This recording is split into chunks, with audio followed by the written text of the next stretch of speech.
If you've got woodland next to watercourses, water bodies, lakes, etc., tributaries, there are some great things that you can do to help encourage otters.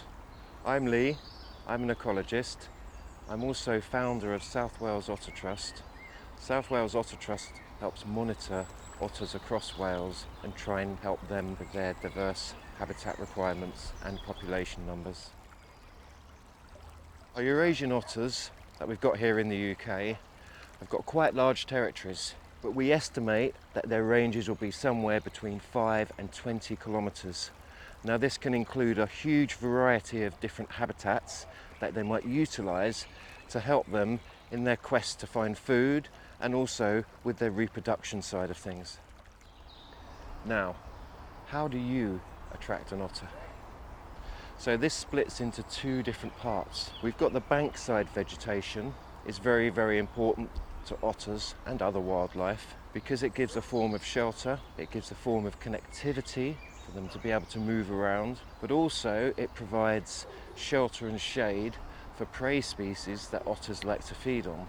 The type of trees we'd want to plant along our watercourses would be a mixture of species: alder, elder, willow. Those sort of thirstier plants do better on the bankside. Root systems go very deep. They'll often grow into very mature trees which will overhang the river, and they provide an ample habitat for multiple species, but particularly otters. The other part of the woodland that we can look at is just off of the bank line.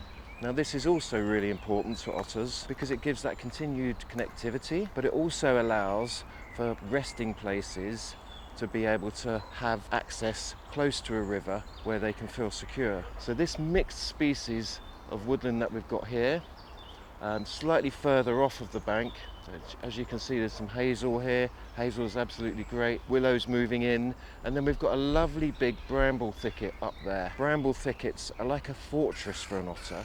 The other areas up the bank, let it go wild, let it do its own thing. Otters will find it and make use of it. It's also important to try and keep these areas that you would want an otter to use away from footpaths that might be used. So we're almost looking at creating some wildlife zones for otters. Here we go.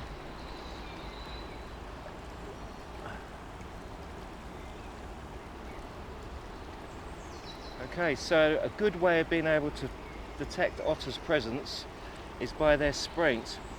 So spraint is basically their feces. It's kind of a Facebook for otters. They leave spraint in different locations, and these send different messages to other otters. So this is kind of like updating your status on a regular basis. So here we've got some spraint. That's about 2 to 3 days old. Bearing in mind it's quite warm, so they dry out quite quickly. And this is one of the key indicators, but they're very, very good at hiding it. Really important to try and stay in cover when you're looking for otters. Break up your outline as a human, so use the foliage that's around you.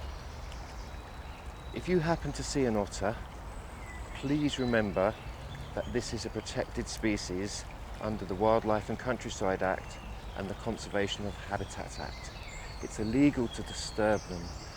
If you see one, stop, enjoy it, maybe move away.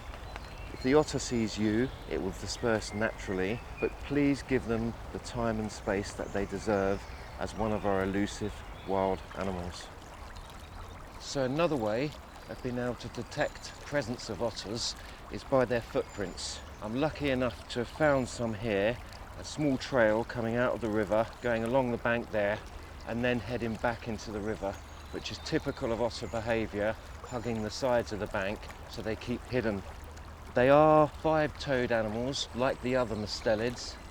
This looks like a front print, this is a bit more smaller and a bit more compact, and this one looks like a back print because the back pad is slightly more elongated. And then you can see, if we count, 1, 2, 3, 4, 5 toes. Sometimes, if the foot sinks in enough, in between the toes, you might see the webbing, because otters have got webbed feet.